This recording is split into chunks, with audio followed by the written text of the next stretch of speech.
Word up, word up, word up. We are back for another episode of ArtistPro Live. What's up, y'all? Welcome back. Good to have everyone here.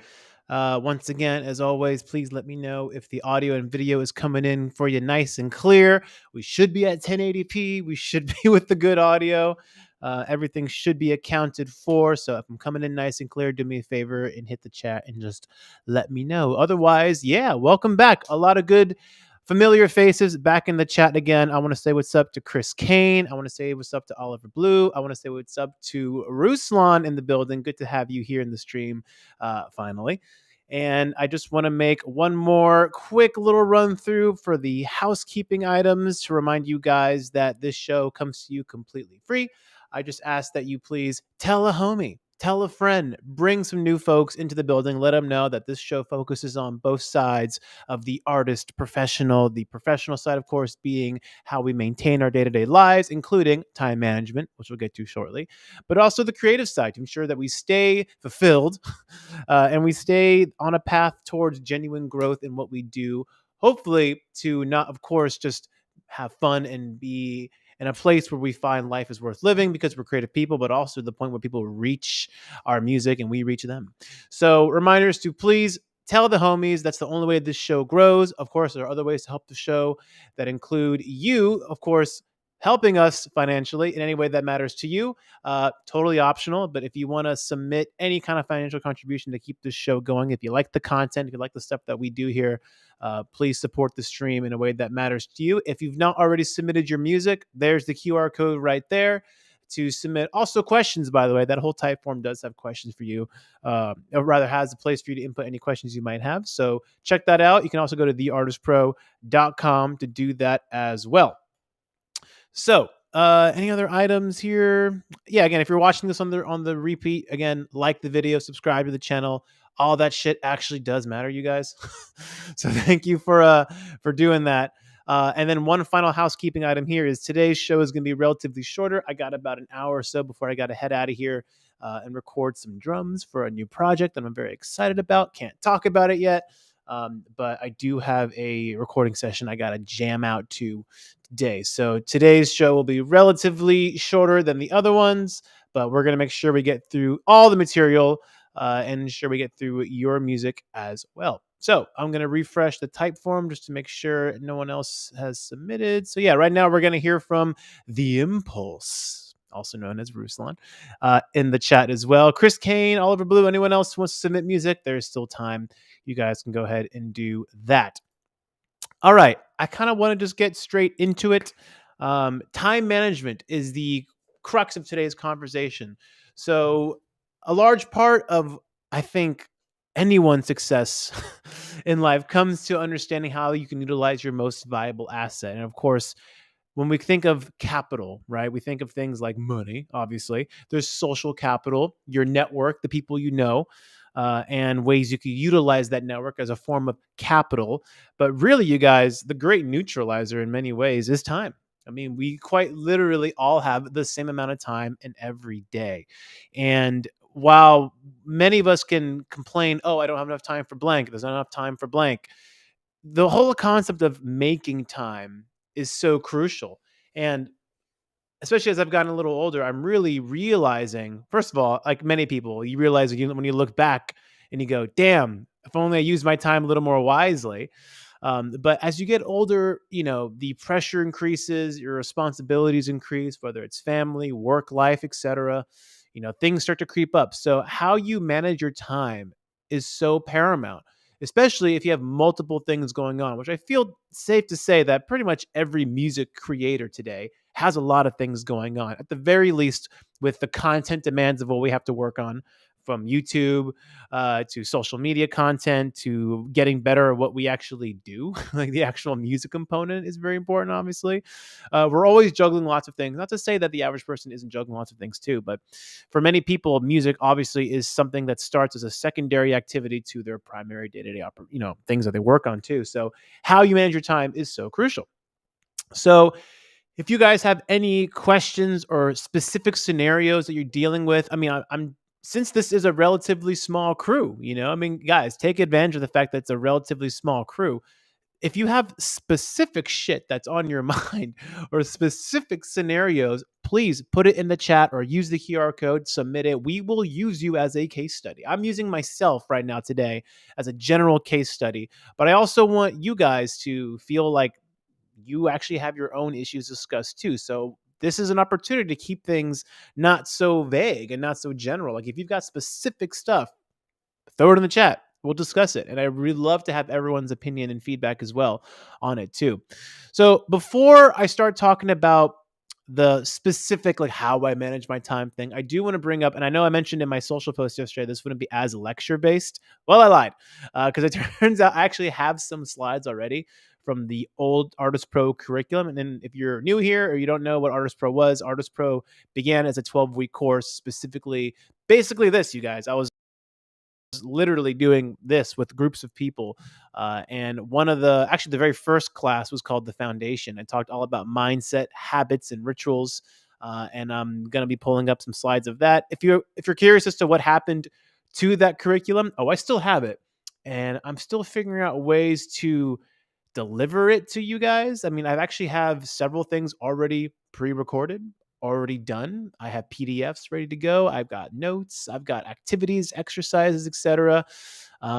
I think I'm going to keep doing the stream for a while first with everyone and kind of build a more of a community, I guess you can say. But if you're interested in the actual curriculum itself, let me know. Send me an email, send me a DM. I have the stuff. But I want to also just kind of wait till this whole thing is kind of fleshed out a bit more. But if you want to learn more about it, send me a DM and we can talk about it. Otherwise, I'm going to pull something straight up right now from it. And let's see how we do on the screen share. I'm going to pull it up right about now. And here we go. Chris Kane says he just submitted. Let me give you some shine for that. Yayer. If you don't follow Chris Kane, please do so on all socials. Fantastic producer. And I look forward to seeing what you have in store for us, bro. The Impulse. And that's just the stuff to juggle with for music itself, let alone life outside that. Yeah, I know. We'll talk about that. So there's so much stuff. Let's pull up the screen share. I'm full screening. Actually, make sure you guys can see me. Yeah. I'm going to go full screen. Okay. What I'm really going to be talking about, you guys, here, of course, is attention. So before you start dictating how you facilitate your attention, let's talk about where it's even going in the first place and how we've kind of auto-programmed that into our brain. So I've always loved this quote of where your attention goes, energy flows and results show. Where your attention goes, energy flows and results show. And I think what this really speaks to is the idea of habits. And I know you've probably heard this from every fucking self-help guru on the planet. But habits are a real thing, man. And habits, I think there's conscious habits and unconscious habits. And I feel like habits can be formed, meticulously, and sometimes they can be formed by accidents. But I've always really firmly believed that if you take some time to really go against the natural flow of what your brain might want to do at any given time and really genuinely focus on habit formation, you will see some fantastic results. So again, I love this little quote here. First, that you shape your habits and then they shape you. In other words, first you plan, first you think about. I feel like a lot of people don't even have enough time in the day to think about these things. They don't even think. I think everyone's on autopilot all the, especially like these days more than ever, right? Everyone's multitasking, doing all kinds of different shit, and they don't have enough time to really sit down. So sometimes, I found myself I do this shit too to you guys. Like I've noticed if I'm on a flight, if I'm on an airplane flight for a long period of time, like a 5-hour flight, I'll be like, well, I already watched 2 movies. I'm doing, I guess I'll just kind of journal and talk about things. And my brain will want to then start talking about these things because I've literally forced myself. So let's talk about habits real quick. These are things that you perform automatically without thinking much or at all. And I really do believe we are creatures of habit. And habit is destiny is another quote that always kind of funneled through my brain too. I feel that if you make quality habits, in other words, conscious rituals, what is a habit? If you think about it, in some cases, just a ritual, like making your coffee in the morning, brushing your teeth, all these things could be seen as habits. But if they're more seen as conscious rituals that serve a higher purpose, that serve something, I heard a great quote from a buddy of mine. I was staying at his place in Santa Barbara a couple weeks ago. And we're talking about this very topic, right? Of like time management and optimization. And we kind of landed on this question of like, well, what are we optimizing for? What are we doing here? Why are we doing all this stuff? Is it simply just to perform? But even then, that's a means to an end. Like, what are we optimizing for? And I feel everyone's going to have their own answer to that. I'll discuss that a little later too. But your values also dictate your habits as well. Because if you think about it, what you really value in terms of what you want to bring into your world is going to dictate how aggressively you start to form these habits. And what you care about and how strongly you do can also alter that too. And you can change your habits. I feel like habits can be a good substitute for motivation. I mean, look, we just had daylight savings time. We lost an hour. Normally, I wake up at like 5:30 anyway to like make a 7 a.m. workout.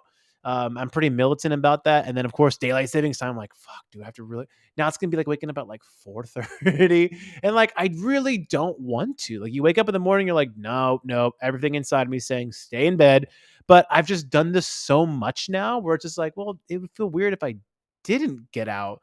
If my day got off to a foot that didn't have like exercise first thing, yeah, things wouldn't feel right. So habits could be a great substitute. And I really love this analogy, you guys, of the rocket ship, right? If you think about it, habits, when anyone who's ever tried to work on a habit of any kind, whether it could be related to your diet or productivity, whatever it might be, it follows a similar trajectory that a rocket ship has when it leaves Earth.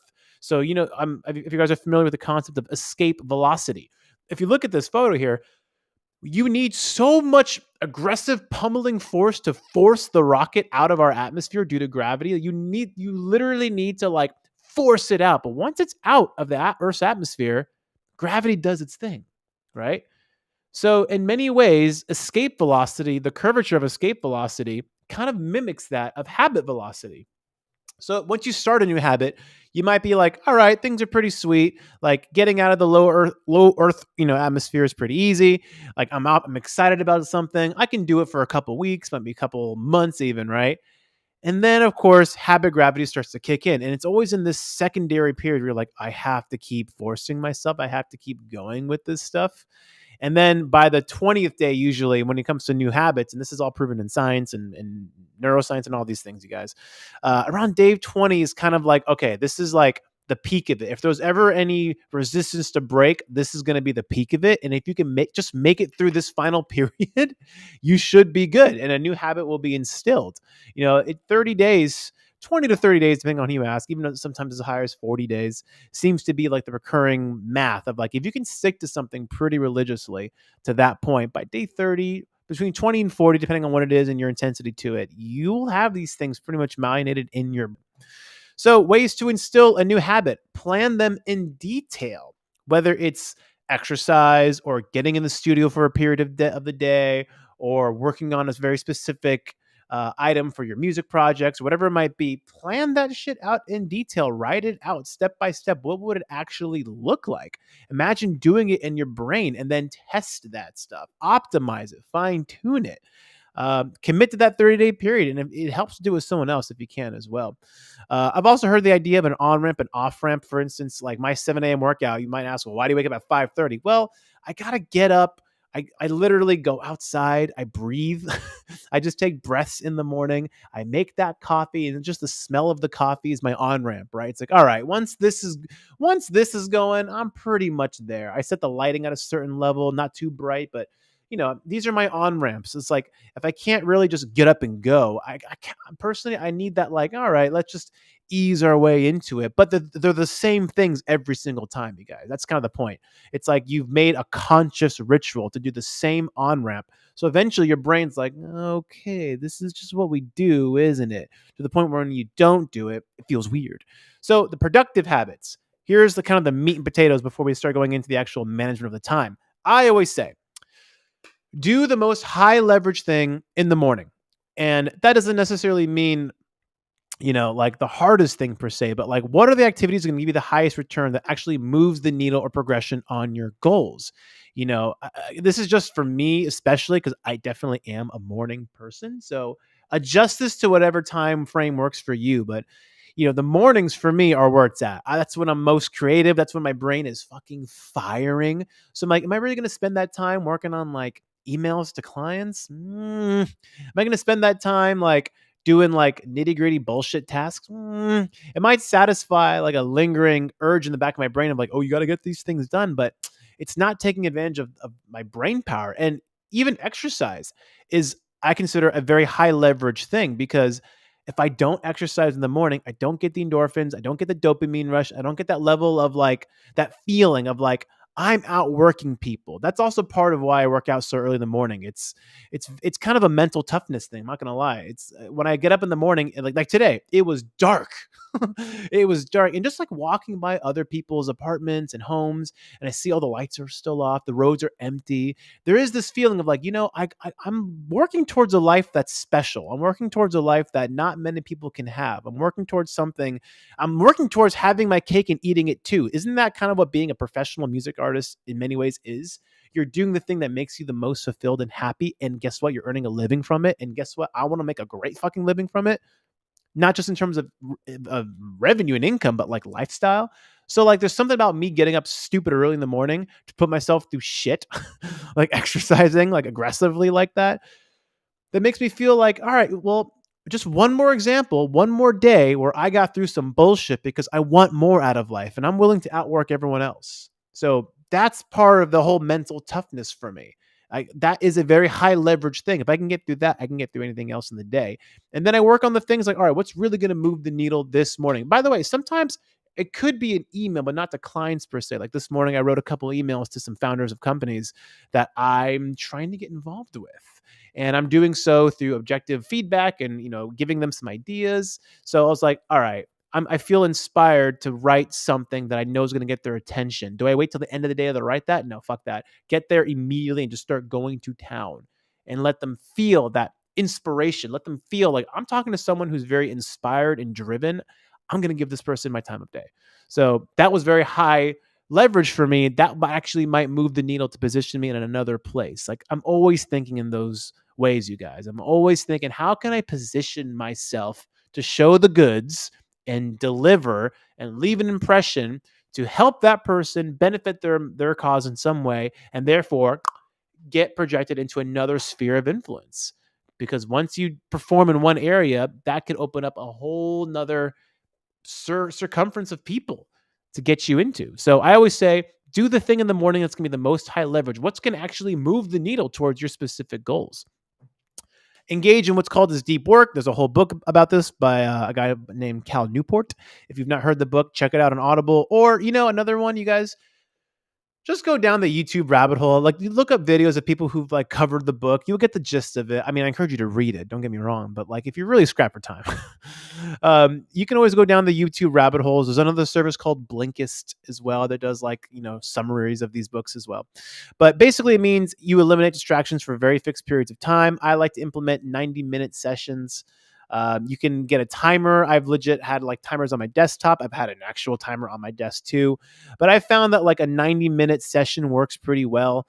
Whether you're going for like 30 minutes break, 30 minutes break, 30 minutes, if you really want to go deep on something, like try to really do it, because as the book will suggest, you can't really make meaningful progress on things if you're just constantly dabbling, if you're constantly just at that surface level on anything.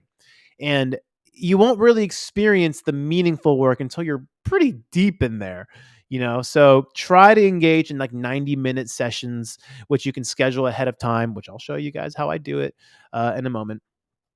And you can try splitting your weeks or days. Like some days, like today, Monday. Monday, I try to keep like my ArtistPro educational day for obvious reasons. Like before the show, I'm prepping. I'm obviously doing the stream now with you guys. Usually after, I'll start editing videos of like stuff I'm thinking about, or like I'll start editing, content for the actual ArtistPro social channels, like right after the stream. And then maybe I'll start doing some research on other things, because I'm already in the ArtistPro mindset. Like I'm already in this like educational, how do I grow the channel? How do I help other people through educational means? Like obviously, right? Whereas, well, obviously today's a little different because I have a recording session I just have to go to. But usually Tuesday, the next day, I try to keep strictly for like creative Whether it's like I try to schedule all my recording stuff on Tuesdays, like get up in the morning, immediately start working on drum tracks for people I need to work on drum tracks for. Maybe get some demos recorded for the Rizik project I'm working on. Maybe try to schedule my band meetings this particular day on Tuesdays as well. Just try to get everything related to like music in one particular day. So I'll make videos for Rizik, I'll make drum videos all on Tuesdays, just to kind of have a nice sprint of just like the music stuff happens on Tuesdays because Artist Pro is taken care of already. Wednesdays, I like to stack my meetings. I try not to take meetings on Mondays and Tuesdays. Obviously, like life gets in the way, clients have their demands, but I try to stack meetings on Wednesdays, hump day. Like just get through it. By the beginning of the week, I'm already got the creative stuff. The juices are out, right? Artist Pro has been delivered. The music stuff has really been taken care of. Now Wednesdays, all right, what does everyone else need? Which kind of speaks to also how I feel like you should start your day too. Like I'm all about keeping yourself as your star player. Like try to take the beginning of your day and really let that be your time. Like don't run to emails for other people. If you have to get up and go to work, I understand, but just try to get up a little earlier and at least try to chill. Watch a YouTube video. Do something that like reframes your brain so you always think I'm the most important person in my life. Like I need to treat myself like I'm a VIP, you know? So like I said, my Wednesdays are my days where like, all right, what does the rest of the world need? Because I've already taken care of myself during the beginning of the week. What does the rest of the world need? I'll stack my meetings, which could be a grind. Like Wednesdays, I will just be on Zoom or Google Meet calls, like almost straight through. So by the time like 4 o'clock comes around, like I'm fucking beat. I'm done, and that's just a lot of mental brain power. Not to mention there's something about constantly helping other people that could be very draining. So that's kind of how I do it. Some people go on like deeper sprints where like one week is all one project, the next week is all another project. I tend to be more on like a day by day basis. And by the way, this doesn't mean I completely exclude like if someone emails me about Rizik, like, hey dude, can you send me some demos for this thing we're working on? Or if a label hits me up like, yo, can you send me your ASCAP info? I'm not gonna ignore them. But when it comes to the deep work for each project, I try to split that up on a day to day basis. And willpower helps a lot as well. What is willpower? It's basically this, right? Like we know we should do something, but then the little devil on our shoulder says, oh, wouldn't it be easier if we just chilled? Wouldn't it be easier if we did other things? So there are some ways to build willpower, but I feel like it helps to talk about the different types of willpower. There's the I won't power, which is the power to resist temptation, right? I know I should do this, but I won't. I won't eat that donut. I won't watch TV. I won't play games today, whatever it might be, which is cool because you identify what needs to be removed, but you do draw focus on the negative. You keep thinking about the thing you're depriving yourself from. So, it's good to identify shit, but I don't know if it's something you should really like linger on in terms of how you frame your willpower. Of course, there's the I want power, the part of the brain that remembers our long-term goals. Like, why am I doing this? Yeah, I want to be a music artist. I want people to reach my stuff. This is great. I want this. I want that. You can kind of see where I'm going with this already, can't you? It's great to revisit to reensure that you have that perspective, but again, it's easy to get in the weeds of this shit. It's like, I want, I want, I want. And therefore, you just constantly stay in this like, well, I'm going to keep planning and planning and planning, and then you don't get anything done. Whereas the I will power, the power to do the tough things to accomplish our goals. In other words, just do the fucking work. The things you can do right now to get you to where you want to go. And again, part of the why I wake up really early to exercise that early is to kind of build more of that willpower. The I will power. I know I got to do this thing. Just get through it. Just do it. Don't put it off. And then how do we build the willpower? Rejuvenation, I think, is a big component of this. Like I said, you guys wake up with that intention rather than reactivity. Have that morning success ritual. What does it look like for you? Take care of yourself first. Wake up with intention. Today, I'm going to do blah, blah, blah, blah. But you try to do so in a way that you focus on yourself. Don't wake up in pure reaction mode. Don't wake up and just check social media first fucking thing. Like, that's going to lead you down all kinds of rabbit holes. Also, I feel like this is so fucking cliche and tacky, but like every day you wake up, I personally feel is kind of a blessing, only in the sense that like to a mostly large degree, like of course things are going to carry with you, but you kind of wake up every day with a fresh slate. Like your brain isn't exactly like polluted yet by social media, by the demands of others, by your boss, whatever it might be. we're waking up on a mostly clean slate because your brain has taken time through REM sleep to process all the bullshit. And I feel like you got to take advantage of that. Some people do mindfulness meditations in the morning. Some people do breath work, whatever it might be for you. There is another great book. I think I actually have slides at the end of this to show you what those books are, but another one called the morning the miracle morning, the miracle morning. That's what it's called. And it's all about having a success ritual. Oh my God. I think I still remember this. The book talks about an acronym called SAVERS, SAVERS. Here we go. Uh, silence, affirmation, visualization, exercise, reading, scribing. Oh my God, I actually remembered that. He puts it in like that order. His whole thing is like wake up like 2 hours, 3 hours before you have to have some time for like silence, meditation, affirmation, like just repeat in your brain, like what do you want, who you are. I am a music artist. I am capable of making great things. I am a hard worker. I am talented at guitar, whatever it might be. Visualization, literally visualize. What does it feel like right now to have all those things in your life? Exercise. That could also just mean going for a walk, by the way. I don't think he means like do what I do, just like aggressive, high intensity exercise in the morning. But it could just be like moving around, just get up. Reading a couple of chapters from a book that you're currently working on or that, inspires you, and then scribing, journaling at the end of all this. At one point, I was pretty committed to all those things. In truth, life is what it is, and I've kind of made my own version of that. Sometimes I do like a different order. Sometimes I'll just journal and then I'll read journal. I don't know. I don't do all those things all the time, but that book does talk a lot about those. Anyway, remaining uninfluenced, like I said, don't check your email. And this is the big one. I always tell people, just begin each day as a proponent for your reality, not someone else's. Do what you can to reframe life in that you are the MVP. And another way to kind of build willpower is to do things like meditation, etc., to build self-awareness for why you're doing this in the first place. And then, yes, start now, don't deviate. Let me actually fast forward through some of the action items. Again, this is all the old ArtistPro curriculum. I'm not going to lie, guys. I'm completely sleeping on this. I have a whole curriculum available, and I'm not letting people get it. But some of the books that I do recommend for people, if you're interested in these kinds of lifestyle changes, of course, a classic, Turning Pro from Stephen Pressfield, which is the sequel to the War of Art. But I like this one better. I like this one because it talks a lot more about just like doing the damn work, and I'm all about that.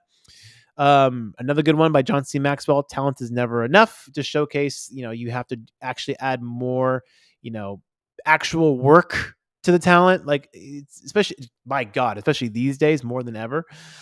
This is the book I was telling you guys about, The Miracle Morning, the not so obvious not so obvious secret guaranteed to transform your life before 8 a.m. Again, this especially helps if you're a morning person like me. This is the other book I talked about, Deep Work by Cal Newport.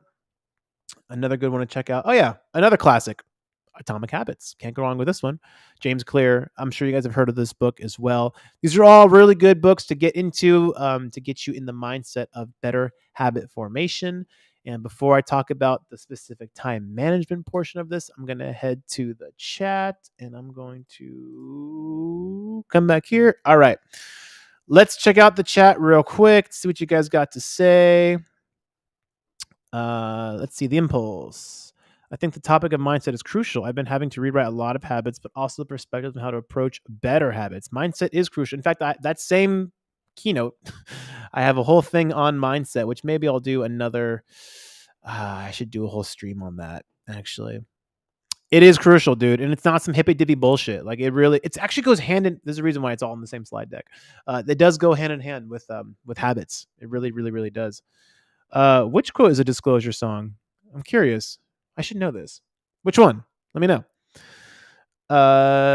This weekend, I'm trying my James Shen back in the building. What up? What up, James Shen?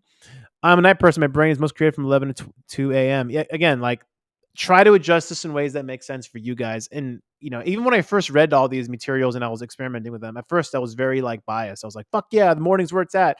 But then you just realize, dude, not everyone's a fucking morning person, dude. Like, and also, side tangent, doesn't this kind of also reflect like our current like society and how we set up like the school systems? Like, who says everyone has to get to school at like 8 a.m., 9 a.m.? And when your child doesn't do that or isn't, like the rest of the kids, we of course start looking at things like, oh, maybe they have attention deficit, whatever it might be, or something's wrong with them. But like even kids aren't all morning people. And even people aren't all morning people, yet we like force people to go to work from like 9 to 5 and shit. It's not right. James, I go to sleep I mean, I'm in bed by like 9:30, dude, and it's no shame. Like I'm proud of that. Actually, I had a thought today too. Like I'm not a religious person by any means, but I was kind of laughing. I'm like, I think if I had to have a deity, it'd be the sun. I'd worship the sun, obviously for reasons that it provides life and warmth and everything around us. But I think there's another part of me that like I need to maximize my time with the sun. I really feel like when I'm with the sun, it helps me. It makes me feel alive, obviously, but I am one of those people that's affected by the weather, and just another reason why I live in LA, sunny LA. What else you got? What else you guys got here? All right, James Shen. I can use Google Calendar and basically plan no more than 4 tasks a day. We'll talk more about that. Also says, I found that using this technique has allowed me to plan my year about 4 months in advance. Yeah, I plan big items obviously months in advance, but I try to plan like a month ahead of time for bigger projects, and then usually like a week ahead of time. Like Sundays are like my big, humongous reset day. The impulse. Yeah, that whole do some stuff before your day job was and is my biggest hurdle for everybody, dude. For a lot of people. We'll talk about ways we can actually overcome that too. Anxiety about the 8 hours still to come usually sours the meat time. Yeah, have you guys heard that term like the Sunday scaries? I only recently got introduced to that. Like the idea, of course, being Saturday and Sundays are our breaks, our weekends, and then a lot of people feel this anxiety like Sunday night, like, oh fuck, I have to go back into my work.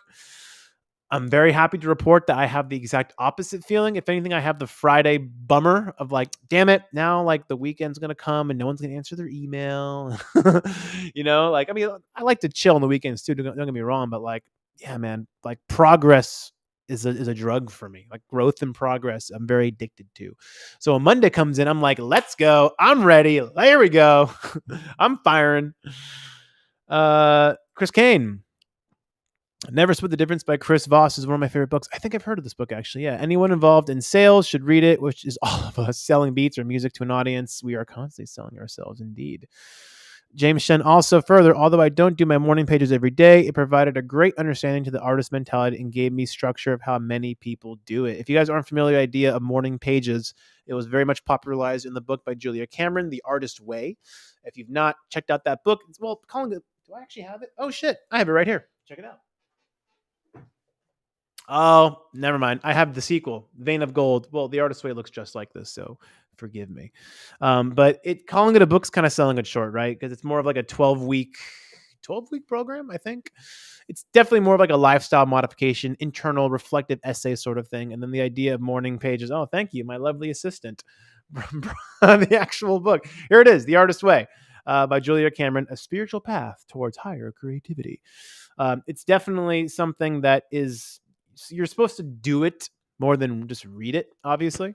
But it's definitely something that I think every artist should at least look into, because it definitely helps the inner path, I guess, a bit more, and look more about what's motivating you truly and deeply. And the whole crux of it is that one of the first things she says is have your morning pages, which, by the way, is deep work, because not only is morning pages supposed to be a journal, a stream of consciousness dump, she encourages writing them by hand, which I have issues with because my handwriting sucks. But the whole principle is that you're supposed to slow down. I get that. And do it for like at least 30 minutes, James. I believe it's like you should do it for a period of time, and an undistracted, like just go in. Because again, back to deep work, the whole point is that the first maybe 5-10 minutes, you're just kind of saying surface level shit, whatever is really on your mind, top of mind, right? And there might be a period of time where you're like, all right, well, I have nothing else to say. I have 20 minutes left. And sure enough, before you know it, you're going to get to some like deeper shit because you've gotten all the top of mind stuff out of the way. So if you journal already and don't do like the morning page style, which is like the 30-minute like deep dive, force yourself to just kind of keep getting stuff out. And if you're also into the whole writing by hand thing, I'm not. I've typed them out. I know, blasphemy, but that's just how I work. Praise the sun. Indeed. I'd worship the moon. James Shen. Why would you worship the moon? Interesting. I kind of want to hear about that. Uh, what do we got here? The impulse. You train your husky to grab books for. Not really. No. James Shen says 3 pages. That's right. So it's 3 page. You're right. It's 3 pages of handwritten notes. That's it's supposed to feel that you've like completed the whole thing. I just came to 30 minutes on my desktop here.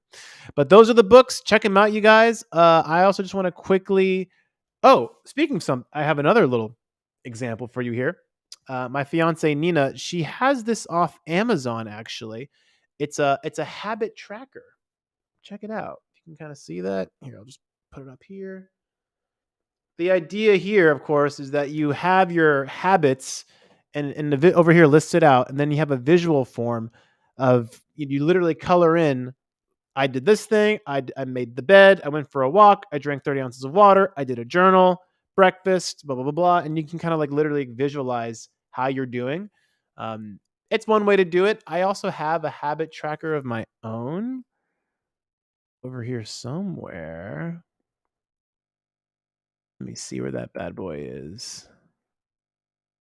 Habit tracker. If you just like Amazon habit trackers, you'll definitely find them. Tell you what, let me just quickly download it from my own website because I didn't file it correctly. PDF, habit tracker. Yeah, it's nothing fancy. But if you want to go like a digital route, I do have this. In fact, I think I should just make this like free online or something. Let me just screen share so you guys can see it. Where is this thing? Where is this thing? Do. Hang on, it's coming. Oh, here. So that's a physical habit tracker. I also have this one. If it would let me just load it, what the hell? Can y'all? There we go. Something as simple as this. You write the week. You download it every week. You write the week number. Here are your habits. Yes, no. It just helps to visually see like, are you keeping track and then writing notes? Oh, didn't get to the gym these 2 weeks. Maybe I need to wake up 30 minutes earlier. Whatever works for you. But I have this as part of the old curriculum. But you can do a visual one, whatever helps. But it does help to keep track of the habits before they become like really burnt into your brain. I feel it's a good thing to have. And in terms of how I manage the time, so I'm going to pull up my calendar and give you an idea. It's all over the place, but let me give you an idea. All right. Screen share, window. Okay. So I'd love to get your guys' input and feedback too. But again, this is just how I do it. So you'll notice that I live on my calendar, you guys. Completely live on it. And what I've done here is I've color coordinated everything. So I have different categories. Anything that's like personal related, whether it's like hanging out with friends, doctor's appointments, getting my dog groomed, as you can see here. I'm literally showing you guys like my personal calendar. So now the whole internet sees it. Great. Anything related to like anything personal, I put in green. And I try to do all the things that are attached to it as well. I'm just going to move it actually over here so I can see both you guys. Cool. So I try to schedule all these things in. I try to make sure that I can get a nice little bird's eye view of everything. Anything that's like exercise related, I'll put it in red, including walking my dog, by the way. Let me keep... Stop moving. All right.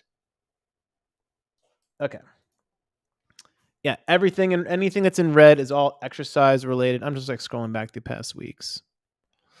Anything that's music related, I'll put in blue, like a highlighted blue. So also helps for me to be like, am I spending enough time on music this week? Am I spending enough time on exercise this week? Because the color coordination really, really helps. Clients have their own colors. For anything that's personal business, like a meeting, a call, anything is in black. To kind of showcase, again, it's nice to have the colors because you really do get an idea of like the spectrum of like where am I most intense, what am I doing, etc. I was on vacation. You gotta love vacation. Yeah, I love vacation. Completely empty calendar. On that note, yeah, anything in yellow is travel related. So I have things like leave for this person, move the car at this time. try to schedule as much as I possibly can. Anything Artist Pro related, like I said, is in purple. I'll even schedule my fiance's calls just so I know when she's available and she's not available. And then I'll schedule everything out, you guys, like down to like the Google Meet time, the everything. Like I said, I have today's rehearsals, recording session, everything. So my calendar really, really is everything. And the way I also do this as well is if you see here like a call, I'll have alerts. I'll have an alert, two alerts. I learned this when I was actually interning for DJ Shadow years ago, and I've kept it. Two alerts. You have the 15 minutes before, and then 5 minutes right before. So if you're doing deep work, you want to stack some projects. Let's just say you have like a 90-minute. I want to focus on just sound design or mixing, whatever it might be. Maybe you have like it's like let's just say before that you're doing your morning pages, and then you'll get an alert on your phone or your desktop 15 minutes before. Hey, just consider wrapping it up. We have 15 minutes to go, and then 5 minutes before. All right, dude, wrap it up. It's time. Time to get on to the next thing. So I color coordinate the shit out of everything, and then I set alerts 5 minutes and 15 minutes ahead of time to ensure that I have my on ramps, right? My on ramps right before to ensure that I get those things going. And that's basically how I really kind of manage my time, you guys. A lot of it, which is why I went over in the beginning, is habits. Just pure habits. I don't have to force myself to do any of this stuff. Pure habits. And the rest of it is purely calendar driven through color coordination, planning ahead. Sunday is my big reset day. So Sunday is, I literally wake up first thing in the morning, laundry, go to Trader Joe's, go to Whole Foods, roast some vegetables, meal prep, like get the whole thing going, take the dog out. And then Sunday night is usually when I sit down and I just start, all right, schedule all the workouts, schedule the meetings, reply to some emails to kind of get things going again. So by the time I wake up the next day, I'm ready to go. In fact, something that Tom Holkenborg, Junkie Excel, really told me as well, is like the big key to him is that like you can't go in blind to the next day. I mean, you can, but you expect to kind of like waver. I feel like, and he's so right. Like the key to it is like at least like the day or the night before. What are you working on the next day? Sometimes I'll have like ideas that pop in my brain, and I'll use the stickies tab. That's another one, maybe right there. I'll use the stickies tab on my computer, and I'll make a note like, oh yeah, get back to this person. Don't do it now. I'm in the middle of something, but like I'll make a quick sticky and I'll get back to it. And even in my stickies, I have different categories. I think I have like work, person, the same shit actually, the same exact categories. Like, and they're color coordinated. Like the green one will be all personal stuff. Like, oh yeah, scheduled dentist appointment. Oh yeah, buy Juno's food or something like that. My dog, buy her food. And then other things that might be more music related, like, oh, reach out to this producer. It's been a while since you guys caught up. Get coffee with this person. But then like I'll quickly go back to my next thing. And then like the night before, the next day, I'll check all the stickies. Be like, oh yeah, I got to email this person. Oh, schedule a time with this person. All right, next day. What did I not get done today? What do I got to put off the next day? And then you just plan the calendar. That's why my calendar isn't always 100% filled, because the day before is usually when I start to fill in the next day of stuff that I didn't get done or stuff that I got to ensure I get done. But yeah, dude, it is, as James Shen says here, calendar is life. It really is. And if we weren't living in a digital era, I would totally be that guy that has the actual calendar on him. But as soon as I learned the power of your calendar, it changed the game. It's totally like a companion piece. So the not so secret weapon is having good habits in the first place, having your calendar on lock. And by that, I mean having categories of the different shit in your life and color coordinating them. And in a way, like activating them. Like my alerts are my activation. Some people go overboard with it, I think. But yeah, I think having a 15-minute and then a 5-minute alert to kind of remind you the next thing is a decent on-ramp for me. And then the stickies tab. Anything that might be like coming into my brain, but I don't want to have it pull me out, I'll just add to the stickies, and I'll even categorize those. And then the final piece of the puzzle is just the night before, like, all right, what am I doing tomorrow? What's the intention? What are we working for? What am I optimizing for again? What do I got to ensure gets done? These things. And that's why I stick to it. And the calendar really is the key to it. Impulse here. I've never known where to land on heads up alert timings. Yeah, 15 and 5. That's kind of my thing, man. 15 and 5. The on ramp. There it is. Yep. The on ramp. I don't know. Just a mental fucking thing. Maybe because I drive in LA traffic all the time. I have car analogies. Yeah. And then James Shen here again. Color coordinating is next level pro. I mean, try it out, you guys. Again, it's a great. I mean, even Nina's doing it here. She's kind of color coordinating too, but it's a great way to kind of see like where's all my time going. If you really want to get fucking nerdy about it, if you have like a day job, whatever it might be, like color coordinate that. Put like your job as like black, and then just start like all the micro things you guys do throughout the day, like schedule them, and then you'll see in your own calendar. Oh my god, I am not giving it nearly enough time for music, or nearly enough time for blah blah blah blah. And it's only going to get more and more intense as you get more responsibilities in your lives. And if you have very few responsibilities other than to yourself, like now is the time to maximize your time with all that kind of stuff. So that's my sketch. That's basically it, you guys. I don't really have a secret sauce. I think I should make like a proper like YouTube video about those specific categories. But let me know if you guys have any ideas of your own. Impulse. I learned, and to that end, I've learned in my past jobs, it's one thing to collect data, something to know how to read it, definitely. And sometimes seeing your own data of where your time is spent can be very eye opening. Very, very eye opening. So that's it, you guys. I also want to get to some music. Let's see who submitted. I know the Impulse submitted. So as a great welcome, we're gonna listen to Ruslan's music. In fact, let's just kind of get to that now, shall we? If you have questions, submit it in the chat. Otherwise, I'm hitting the fucking music. I'm gonna get the headphones plugged in because it would not serve us justice if I listened to it on shitty MacBook speakers. Let's get the headphones plugged in. I encourage you guys to do the same. All right. Just make sure all the audio is still good. Audio output is now headphones. All righty. Let's pull him up. And I'll also pull up the Instagram account as well. All righty then. Let's do a screen share. Also, for some further context here, the Impulse, also known as Ruslan. Fun fact, you guys, Ruslan and I went to the same college. Well, I left early. We both went to UC Irvine for a period of time, and Ruslan lived right across the hall in the same dorm I was in. And I hadn't seen him in decade plus, years and years and years. And he came through to my show at the Viper Room when I was playing with my band there. Which again, shout out to Ruslan for coming out and supporting, first of all, local live music. But again, you guys, like, it's all about being seen and being in the scene. And here he is now being exposed to all of you. So this is the reason. This is a fun little fact right here. I'm the reason he listens to Tool. Yo, dude, I would blast Tool from my dorm. I just bought the Z2300s. I remember the model name, the Logitech Z2300s, the 2x1 speakers and sub combo. And I would blast fucking Tool. I wanted everyone in the entire dorm to know that I listened to heavy music. That's right. All right. So Ruslan, here is his project. It's called The Impulse.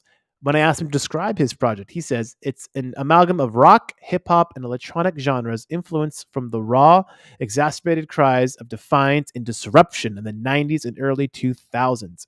Ruslan, I'm actually working on a project right now that I think you're really going to dig, but I'll tell you about that later. This music reflects the journey which we collectively have taken into the dystopian landscape of today's capitalistic and systemically corrupt society. Ruslan, you're definitely going to dig the project I'm working on. Explores what brought us here and points where we may be headed.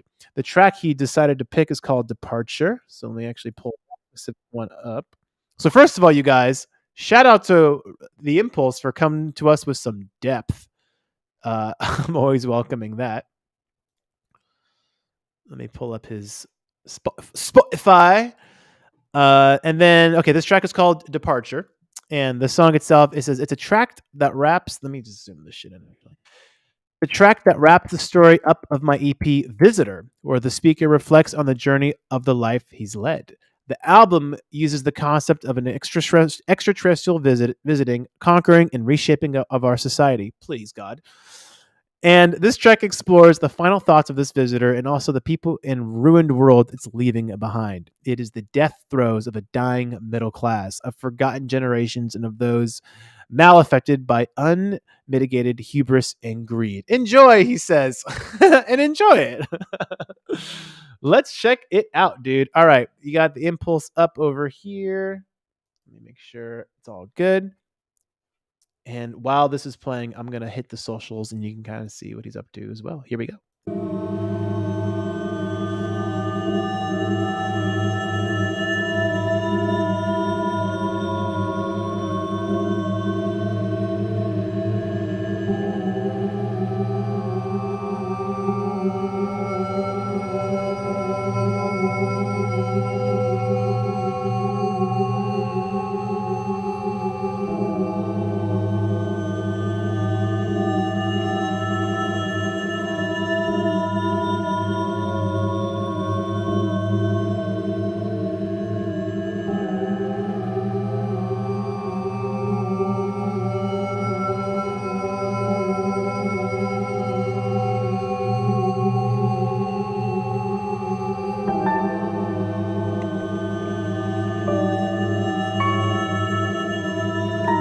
Oh. Hello, 9 Inch Nails.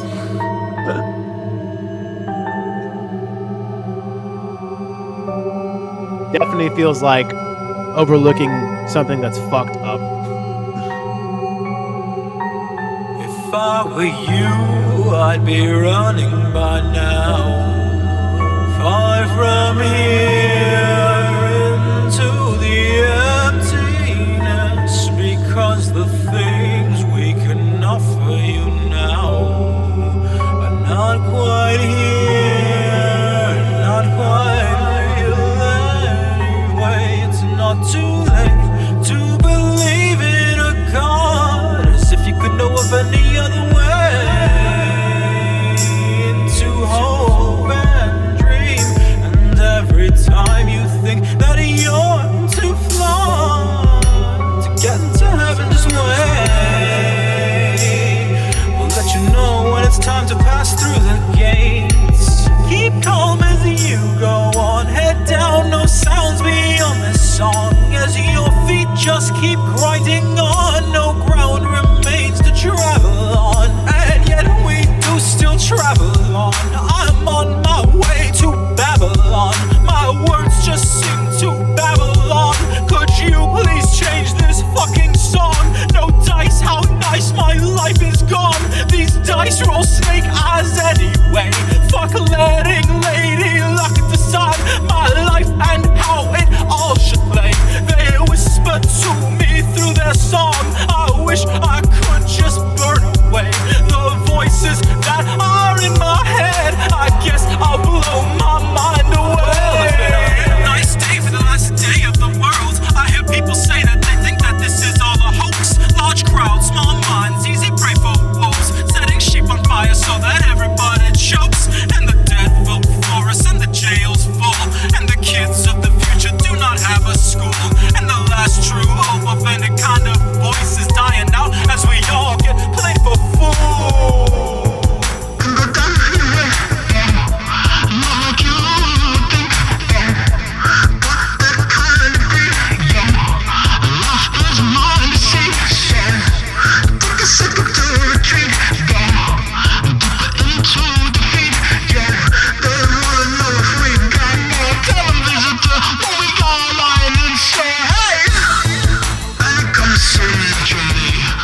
Interesting. All right, we're gonna stop there just to ensure we get to everyone's tracks today. Yo, first of all, snaps to Ruslan. I had no idea that was what was on your mind, dude. Interesting. A lot of interesting stuff happening here. Please, again, if you guys have feedback for the impulse, put it in the chat right now. Anything relating to mixing, songwriting, etc. Definitely feel the 9 Inch Nails inspiration. Maybe to the point where I was even like expecting, like, with maybe by the minute 40 mark, I was expecting some like stereo heavy guitar, some live drums. I feel like it definitely had that kind of potential. I feel like a couple times your vocals were kind of hard to understand, which is a shame because I know you're coming from a place of like depth, and I kind of want to hear more about it. The song lengths, if you guys saw earlier when I was scrolling through, they range from like 5 minutes, 8 minutes. Just remember that's something here that, like, in today's era, sadly, people don't have a whole lot of time to get to that point. As a new artist, I'm just saying, not to say that, look, if that's what's in your fucking heart and head, then get to that length, express yourself to that depth. So I have to say that first. However, as a relatively newer artist, and especially as you're trying to break through the noise and get people's attention, it's a tall ask to get someone to listen to that much music. So one way, again, it's sad, but it's also not. Like, this, the format will always follow the function as well. Like, try to maybe explore your next batch of material to be shorter and maybe express yourself in the same kind of way, but maybe you can break it up into multiple parts. Like, again, there's a project I'm working on right now. Like, I'm kind of shocked to see, like, some of the songs are like 2.5 minutes, but I'm like, oh yeah, that makes sense. Yeah, that makes sense. That's kind of where we're at right now too. So there's that. I felt like the production could have, it could have done more to hook me in. I feel like a lot of it was just a bed for you to kind of get your thoughts out. It definitely felt like a self-expressive kind of project. And from a vocal production standpoint, like you said, the how well your voice translates through is a little different than, say, the overall mix. I felt like the vocals at least came like loud and clear, but I feel like the song hooked me in terms of the atmosphere. It was very ambient, very spooky, very like ethereal in the beginning. I just would have felt more of of a reveal could have been cool. Like, it felt like there was fog, and then I got some glimmers of like foggy lights, the piano pieces, the doo doo doo doo, the little dissonant notes there. And I feel like it could have, I was expecting the fog to at least kind of clear and reveal a path. And I felt like I just kind of felt like more little disperts of fog were happening, and I eventually felt like we were just kind of walking. We kept walking in the fog. One thing Nine Inch Nails is great is, Trent always does the atmospheric thing, but then there's always like an evolvement. There's always an evolution to the atmosphere, and before you realize it, you're somewhere else. That's just the genius of Trent Reznor, and not to compare to Trent Reznor, it's just not fair, I know, but I felt like that's all that was kind of missing there. It was just, I felt like it could have been, you could have gotten to the point more, or you could have accomplished the same thing in a short amount of time and let us feel what you were trying to let us feel, or what you were feeling. But again, if you felt that level of depth was necessary from a creative standpoint, then you need to keep going there. So keep that in mind. Let's see what others said here. James Shen, thank you for contributing as always. I was expecting some hard drums or guitar riffs to come after that instrumental intro. Yeah, me too. Same. Same. It's actually something in mind for the next project. Shorter songs, but more of them. Absolutely, dude. Spooky is definitely the right vibe. The impulse once again here. Got you. I think the initial idea was that after an album of Loud, this was quite the aftermath piece. Okay, so again, there's important context there that we didn't quite get as well.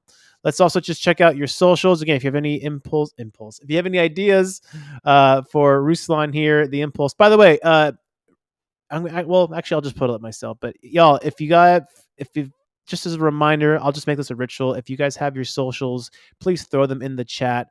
For those that might be new watching, I know a lot of you, and I know some people here lurk. Some people see the stream on my Facebook page or Twitter or LinkedIn, and they just lurk. They don't really come in. Come kick it. Come kick with us and put your Instagram handles. This is the impulses right here. I'm gonna put it in the chat for y'all to follow. Impulsive sounds. Looks like it's relatively not maintained. 108 weeks ago, yeah. So unfortunately, again, if the project appears to not have much love, you're not going to get a whole lot of followers, unfortunately.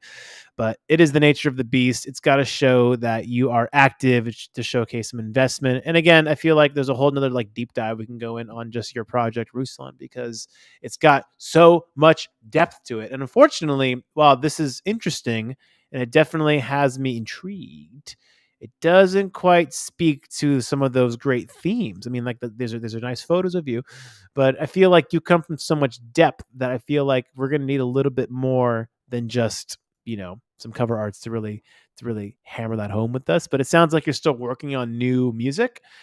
So stick around, dude. Hopefully you're enjoying the stream. Stick around, meet some people. Y'all, if you guys can just put your Socials in the chat. Let Ruslan follow you. Follow him back too.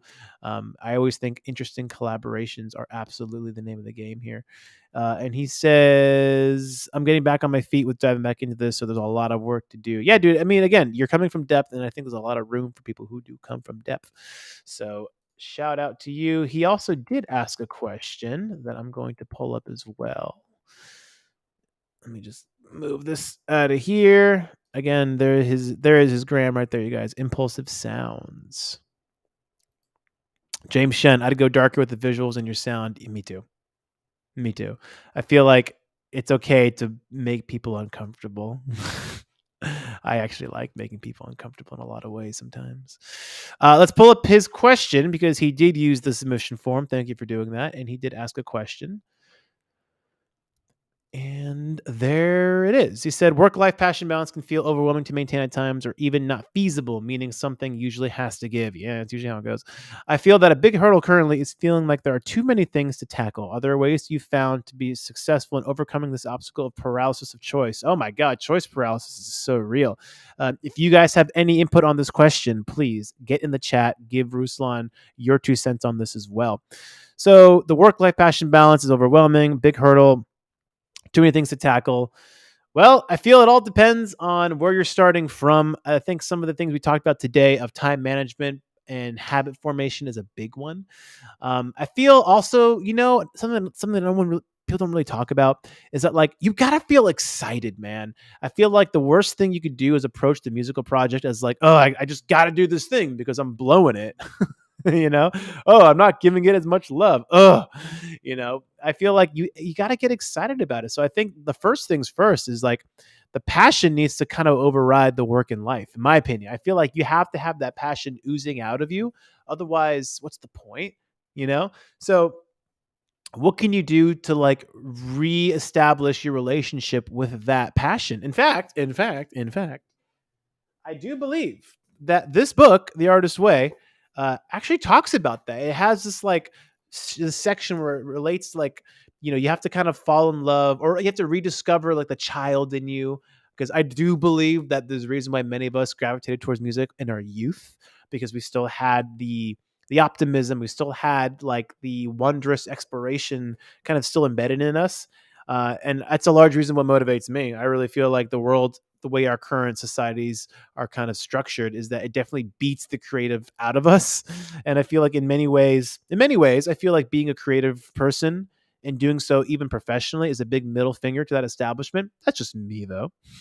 Of like, I was able to thrive creatively despite all your obstacles trying to make me be a factory worker for your corporate greed. Hey, Ruslan, I think you and I would really chill on some musical projects, dude. But that's just me. But I feel like you have to really keep that ignited. And maybe that means taking some time to like go on a retreat with yourself in music and just taking some time to really like dive into the passion, because you're supposed to want to share it. You're supposed to like feel so good about what you've accomplished and what you're working on. We're like, I want everyone to hear this. I want to get that feedback loop. I want to engage in those discussions. So number one, I feel like you got to get the passion like lit, dude. You really have to fucking get that passion lit. So that's the first one.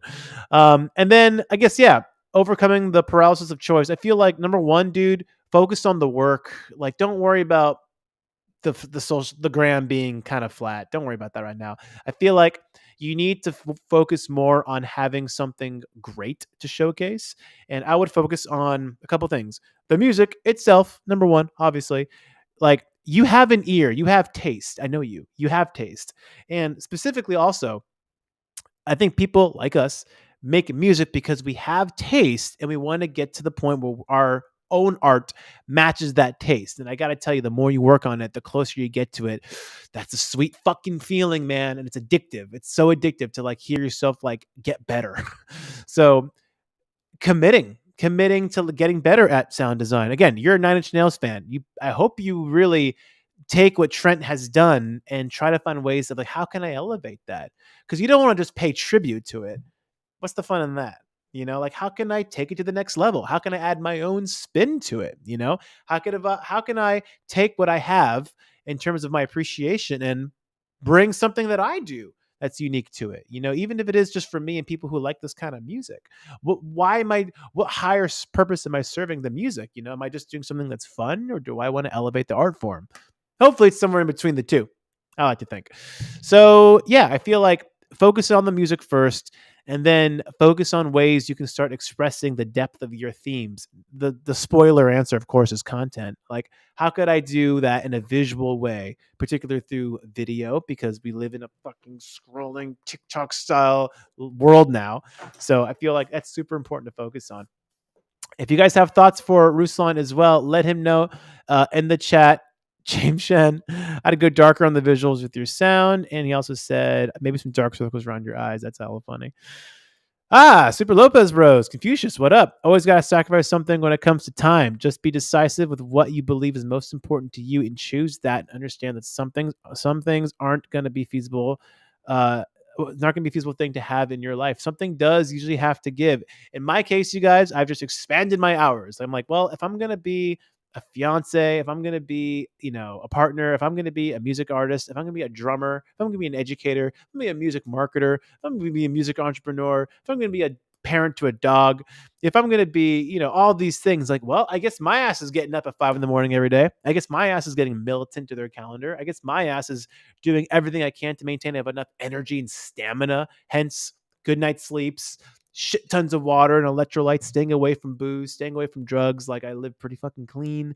Like I do all I opt back to the question of earlier. What are we optimizing for? I'm optimizing for just peak performance, but also just like maximum life satisfaction and fulfillment. I want to ensure that, like, this little weird trip that we're all on, this collective trip, I want to ensure that I make the most out of myself and I experience what I want to experience the most out of. And music happens to be my most expressive and enjoyable format. I want to ensure that I really give that all that I can. And there's a little bit of rebellion in here as well. Again, I feel like the world around us, particularly in America, is just so constructed to kind of kill that spirit and make us all consumers so that the rich fucks keep going to the bank. And I kind of want to have a middle finger to that. Like, haha, I was able to thrive despite all your bullshit. And I want to help other people thrive despite all the bullshit. So you have to become very mission driven. I feel like the most higher performers are very mission driven, and whether that mission is very expressively said, that my mission in the world, or my mission statement, or you just feel it. Maybe it's something that you just feel too. But hey, that's just me. And Confucius also says passion is key for sure. And the impulse, yes, to be frank, I think the idea of being self-indulgent in the art keep you from growing it beyond your initial vision, creative complacency, as it were. I think so too. Yep. I remember I was collabing with this dude once who was an amazing synth player, but like would always just kind of make the weirdest shit. And sometimes I'm like, this feels masturbatory. I feel like you're up here being like, aren't I great? Isn't it great? Isn't it complicated? Whereas the average person's like, yeah, I guess I don't really feel it though. Hey, maybe unpopular opinion, but like I have gone to like classical piano recitals where someone has blown me away with their ability. Like their hands are moving like crazy. They're so virtuoso. And then I walk out of there being like, I didn't feel a thing. I didn't feel anything. Whereas a genre I'm a big fan of through that vinyl record right there, a guy named Nils Fromm, but definitely one of the biggest names in the neoclassical scene. That's piano classical music that's like more minimal, but like way more emotionally driven. I'm like, there we go. I feel things now. You didn't have to get all fancy, dude. I just felt it. So there's that. Well, yeah, it's masturbatory. It's like, all right, dude, you're just serving yourself here. Get the fuck out of here. The Impulsive Sounds. Check him out on the gram. We're gonna stream some more music. Let's get to Chris Kane. What's up, Chris Kane? Chris Kane is back in the building. Good to have you back, my friend. We're gonna pull up your track here. The track is called Show Nuff, featuring Harley Mack. This was something fun Harley Mack and I put together to pay homage to hip hop. Hell yeah. I flipped the sample Grow from The Last Dragon on this one. All right, all right. And he says we both loved the movie The Last Dragon as kids and felt compelled to create a vibe about it. Let's pull it up. Show enough. All right. And remember, throw the grams in there, you guys. Let everyone follow everyone. I want to pull up Confucius one more time, though. I think the feeling you give things makes a music experience. Absolutely. Thanks for that advice. Stick around, Ruslan. Hopefully you can join us on the stream every week. We're here every single week. Reminder you all, tell a friend. The only way this show grows, the only way this thing gets doper and gets more guests, which, by the way, soft announcement, we are bringing guests on pretty soon. I already got a nice little lineup, so stay tuned for that. But if you want to help the show grow, if you don't mind. If you can, support the stream, you guys, any way that you possibly can. I would obviously massively appreciate it. But if financial things aren't a way that you can support, again, the best way you can support the show is just tell a homie, tell a friend, and bring them to the show. It's a great community here. And by the way, I should also mention this. If you guys have ideas of your own to grow the community, there's already an ArtistPro Discord, but it's not that active. Like, I don't know. If you guys have ideas of your own, like especially this core crew, this early crew of people, this is your show just as much as it's my show. So if there's anything you guys want to see get done differently, or ways you want to integrate the community, hell, if you want to volunteer and help, like whatever, dude, like my show is your show, quite literally. Like this early core crew of people that are here every single week, you know who you are. I'm open. I'm very open to making this thing dope the way you guys want it. So that being said, let's check out Chris Kane once again submitting a song here. We're going to pull up Show Enough. I'm going to mute my mic. And we are going to have a listen. Here we go.